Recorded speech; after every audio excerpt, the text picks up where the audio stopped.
Imagine one day you're supposed to go to school, but you catch cold, so you decide to stay here. You were talking with your sister while your other siblings were doing the meals at the kitchen. That was when you heard an unusual noise, a big blast. The noise soon disappeared, and that was the moment we felt intense heat and blinding lights. As your house falls apart, you lose consciousness. When you wake up, you see all the horror. Well, you don't have to imagine it because it happens to Junko Morimoto. Today's debate will argue that the devastating and disturbing aftermath of the atomic bomb dropped by President Truman affected not only Junko Morimoto, but many other innocent lives. Although the Japanese think and attacked the U.S. first, it was not needed for the U.S. to destroy the two cities of Hiroshima and Nagasaki, also with the Soviet Union already attacking Japanese soldiers in Manchuria, China. The U.S. may have had the intention of saving future young American lives, but how can you do that by destroying over 100,000 Japanese futures? Imagine you're the president and you get notified that part of your country was just attacked with no warning and people were killed. You have to act fast in order to save your people. That's what happened to President Truman. Truman had many hard decisions during the war, but the hardest one was dropping the atomic bomb on Japan. He had already lost over 40,000 of his people because Japan started a war they couldn't even finish. Truman didn't want to cause destruction or even kill the innocent people of Japan, which is why he demanded they surrendered. But because Japan refused, he made a decision that not only ended the war, saved lives. Truman made a bad decision because Japan was thinking of surrendering soon anyways. In document C states that Japan would have to surrender even if the atomic bomb had not been dropped, or even if Russia had not entered the war, or even if there was no invasion planned or contemplated. No matter what happened to Japan, Japan would have to decide if they wanted to surrender because of the bad conditioning they were in, because of the firebombing, and they were on the verge of starvation. Truman made the wrong decision because a number of 67 cities were already destroyed before the atomic bomb. Before the atomic bomb, America had already sent incendiary bombs over to 67 Japanese cities, killing more than the immediate number of the atomic bomb. This shows that Japan was already destroyed enough by Truman's harsh decisions. It was a wrong decision because the atomic bomb killed many innocent civilians and their military. For example, the immediate deaths caused by the atomic bomb dropped on Hiroshima were 66,000 and in Nagasaki, 39,000. Also, another example is that the total Japanese military deaths in Nagasaki were 150,000. This shows that a lot of people who were not involved in the war died, and the atomic bomb killed their military that was supposed to fight for them and protect them. Truman made the right decision on dropping the atomic bomb because they were losing too many other soldiers. For example, in the atomic bomb, did Truman make the right decision? It's just that more than 400,000 American soldiers had died due to the war, and American prisoners of war held in Japan were being mistreated. America had lost almost 500,000 soldiers due to the war, and they couldn't afford to lose more. They had needed to drop the bomb in order to save the lives of Americans. The Japanese were taking too long to surrender, which caused more casualties and forced the USA to drop the bombs. Truman made the right decision to drop the bomb because the Japanese government attacked them first. For example, document F states the Japanese government attacked them without warning at Pearl Harbor.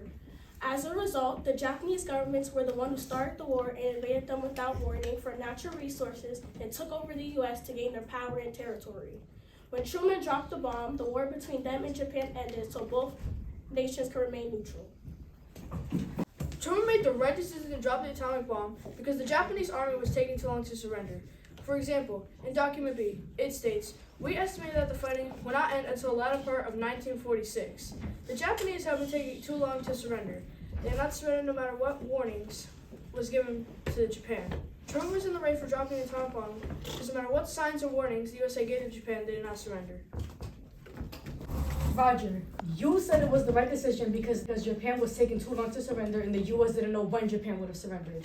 Even if they didn't know when Japan would have surrendered, they still had no right to do what they did. They already hurt the people of Japan with their incendiary bombs, killing over 100,000 civilians and leaving millions of them homeless if they would have just shown the atomic bomb power to scare Japan into surrendering. Alejandro, you stated that Truman made the right decision because they lost too many people due to the war. Even if the bomb were to drop in Hiroshima and Nagasaki, they would have still killed 12 more soldiers, and it would have been added to the death toll of their own soldiers. Janae, you said that Truman made the right decision because the Japanese attacked the U.S. first at Pearl Harbor. Yes, the Japanese might have attacked the U.S. first, but there were multiple different options of things that they could have done besides bombing Hiroshima and Nagasaki, while killing a total of 214,000 people, and a bunch of them being innocent. This is not only a war crime, but completely unethical. Your team thinks that his choice helped protect his people, but instead you made Americans look bad and put them at risk for the future with the rest of the world, knowing how nasty America chose to be. Leo, you said that Japan was going to surrender. I disagree since Truman nor the military knew when they were going to surrender. It had taken them 4 years and 2 atomic bombs until they surrendered. And even then, it took them an additional week until they had actually surrendered. So this shows Truman made the right decision dropping the bomb. Tyler, you said that the bomb killed many innocent lives. Well, the Japanese had already killed over 400,000 American soldiers. And in the end, there were still more casualties on America's side compared to Japan's. Brianna, you said that Truman made the wrong decision on dropping the atomic bomb because they could have won the war without the bomb. They could have won the war without the bomb, but it made the war end faster, and if they didn't, the war would have lasted much longer. Because of Truman's horrible decision of dropping the atomic bomb on Japan, it endangered a lot of civilian lives, and on top of that, Japan would have still surrendered even if they had not dropped the bomb. Also, if Truman would have been able to accept the negotiation terms, the war would have been over before any more casualties, especially Japan. The civilian ones. And even if he did not accept the negotiation terms, he could have shown the atomic bomb's power as a way of scaring Japan into unconditional surrender, which would have been a much better solution instead of dropping the bomb. This shows that we should think about the consequences of our actions before we do them, especially in times of war. As we conclude our debate, I want to highlight some of the key messages from our discussions. Truman made the right decision for many reasons, one of them being that the Japanese attacked first, starting the war, and by doing so, it should have been obvious to the Japanese that the Americans weren't just going to sit there and let their people get attacked. They were obviously going to fight back. Truman was thinking about the future of his people, so if you're going to argue that Truman made the wrong decision to drop the atomic bomb, we disagree in many ways.